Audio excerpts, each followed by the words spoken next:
were narcissistic before they ever met you. Empaths are sometimes targets for narcissists. We magnetize them into our experience. This toxic person learned long ago that this was the way to get their needs met. And it worked back then, and it worked all along the way, and it works now with you.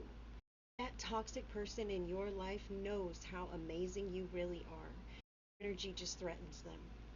They somehow can't cultivate that kind of energy on their own, and they want to keep yours all to themselves. Notice that they can steal your joy, and that makes them joyful and powerful, filled with control, or so it may seem.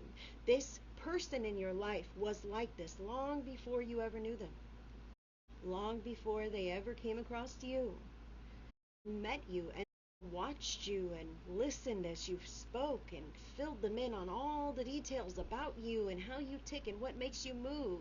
And they've said all the right things and held all the wrong things, right? You didn't find out anything too soon before you were already trapped with their hooks right into you. No matter who this person is in your life, they were narcissistic before they ever met you. Empaths are sometimes targets for narcissists. We magnetize them into our experience. It just seems to happen. So recognizing when this is happening to you is so beneficial to your sanity, to the quality of your life, your livelihood, because that kind of a person has the potential to totally diminish the quality of your life and the power that you may feel to do something about it. This toxic person learned long ago that this was the way to get their needs met. And it worked back then, and it worked all along the way, and it works now with you. They use the same kinds of tools, the same kinds of manipulation tactics to begin to make you doubt your own reality, distrust your intuition, question yourself, question your sanity, constantly worry about what's going to happen next, what's going to set this person off, running ahead to try to smooth things out so those kinds of disruptions can be prevented, but they never are, right? There's always something else. That person in your life uses the same tools, like a web woven of lies and manipulation, to keep you contained and wrapped up with them, because that is the most powerful thing that they have going on in their life. Wonderful, beautiful, amazing you, and keeping you controlled, contained, and wrapped up in their energy, immersed in their toxicity, in this energetic bondage, probably against your will. There is a way out if you can see this for yourself. Maybe not today, maybe not tomorrow, but this is not forever. And if this is something that necessitates crisis intervention, if you're in some kind of physical danger, if you feel fear for your safety, please reach out to local law enforcement or a domestic violence shelter. Something like this that can really help you step into a safer space and get your wits about you. However, for the many, if this is not a safety issue, it's definitely a boundary issue. It's a grooming and control that has happened, and it has happened before, and it will happen again, and you are simply who it's happening to right now with this person.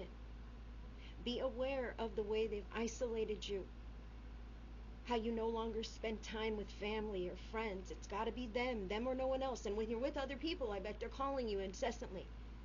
You can't even focus. It's easier just to stay home.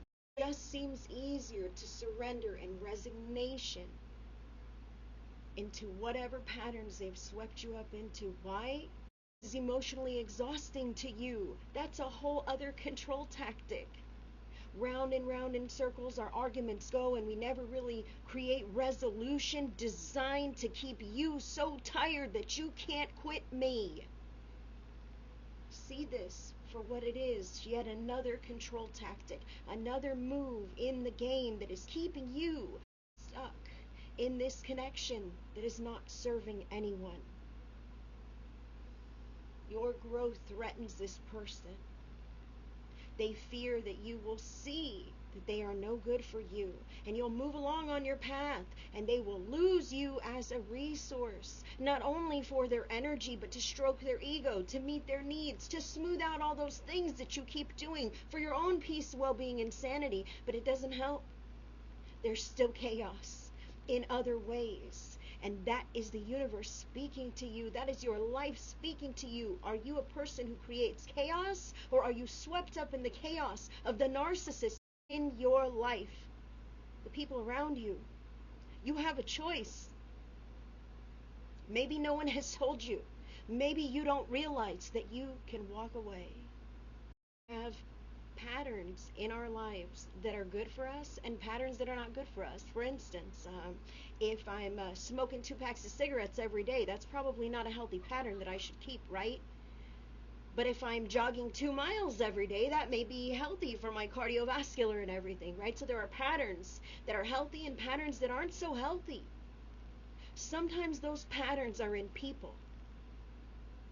There is a pattern of narcissism in the person that you might care about, you might be bonded to.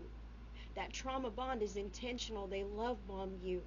They make you feel like they're your soulmate, your twin flame. They tell you all the great things you want to hear from the one. So they spout it off to you and give you exactly what you need at first, and then they withhold it. And then they give you crumbs and expect you to earn it somehow, right? True love is not like that. Twin flame is not like that. Twin flames don't hurt, but trauma bonds do. If you're in a trauma bond, you can get free. There are steps that you can take to get away. I've done it myself. Thank you, God, I am free. And you can be free too, but it starts with recognizing that you have a choice. And unfortunately, you're choosing to stay. And I understand that there are probably circumstances and conditions. You say, but Heidi, there's this, that, and the other thing. I understand. I understand. This, that, and the other thing are currently in the way of you being free of that narcissist. When you make peace with those things, you'll leave anyway. You'll walk away anyway. Or something else will happen to create that decision for you. Call on whoever you believe in as far as your spiritual faith. That can move mountains even when we can't do a thing. Call in God, source, creator, higher power, higher self, spirit, and ask spirit to move in your life. Ask spirit to pave the way for healthy co-creation in your life. And trust that when you ask, it is given. It may not be instantaneously, but it might be, so be ready. Maybe that door opens right away and you see it and you go, oh my God, this is the opening that Spirit has created for me. Don't be fearful. Move through that opening even if you don't know what's next. That's trusting in the divine plan to get you somewhere else, somewhere better. It's not here, you already know that, right? Don't be afraid. Don't be afraid to step away. I know that's the biggest fear. Maybe we love those people. Maybe we feel bad for hurting them, but you've been hurting and no one has been feeling bad about it. Maybe you feel alone. Maybe you have nothing else. Maybe the alternative, that next step, looks really undesirable. It's not the forever thing. Okay, you're not going to step from this into your retirement plan. But the next stepping stone is required. It's necessary for the next and the next and the next. As you move away from toxicity and into your own energy, figuring out what that is and carving out a new space for yourself that is more aligned with your soul. You're learning lessons here. Lots of lessons. Sometimes we must attempt to coexist with toxic people or with narcissists, at least for a while. I understand we may depend on these people. There may be finances intertwined. There may be children involved. We stay together for the kids. That's just 2 toxic people in an unhealthy relationship that are showing kids that toxic, unhealthy pattern. This is how you have the relationship, kids. Go ahead, have one. Sometimes when parents split up, they're a little healthier when they're separate, or at least one of them is. And the kids see that. They see another way. They see that when things get bad, you don't have to stay. When we as mothers stay and are abused, that teaches our daughters to become victims of abuse. That teaches our sons to abuse females. Sometimes we parent better alone. Sometimes that is the better way that we can show our children, is that we can rise above that and be independent from that, because we don't deserve that. We are better than that. We get to choose healthier. We get to choose love. We get to love ourselves enough to stop allowing others to hurt us. An unhealed divine masculine is threatened by a healthy, empowered feminine. A healthy, empowered masculine is excited and supportive of a healthy, empowered feminine, and vice versa.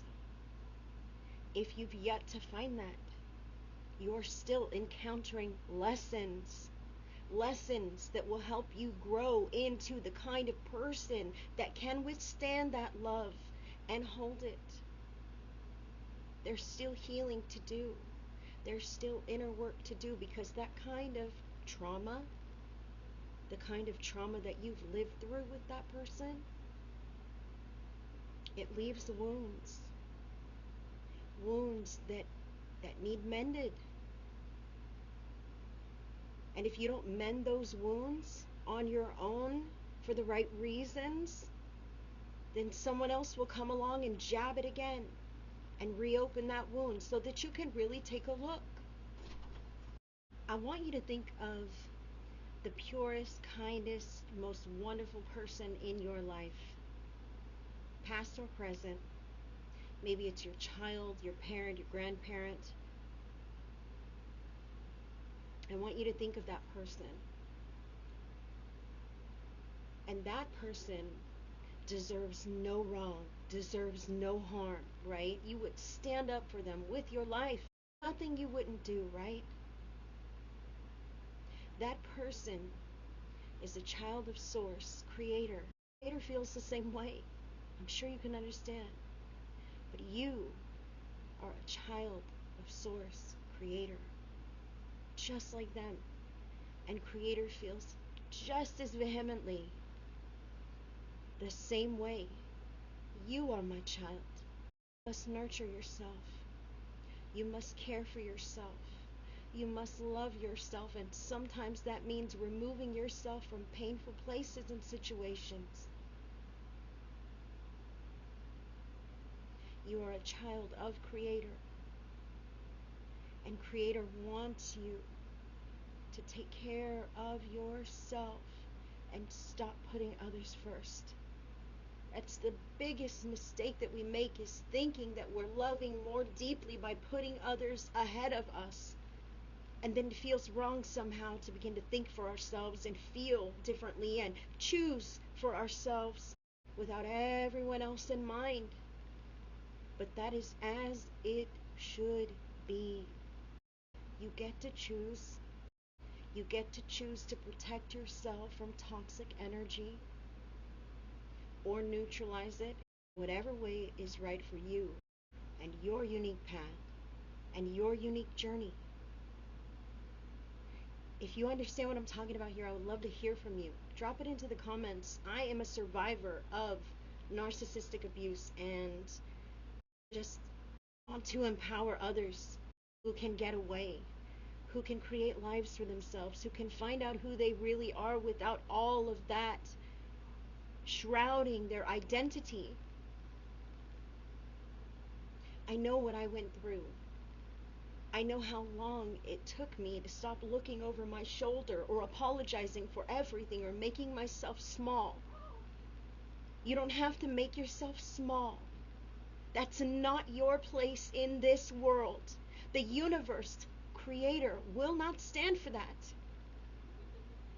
So believe in an empowered future. The kind of life that you desire to be living. It is out there for you, but it is behind some big, brave moves and decisions, some conversations, or maybe distance. It's unique for you. But your life, the life of your dreams, it's out there for you. But not as long as you're hiding behind this narcissist.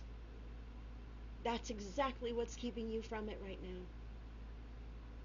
If you want to connect with me in a private capacity, I do have some options available for you. It's in your description box. But if you enjoyed this video, please give it a thumbs up. And subscribe to the channel if you want to hear more like this. Until the next one, I send you guys love and blessings.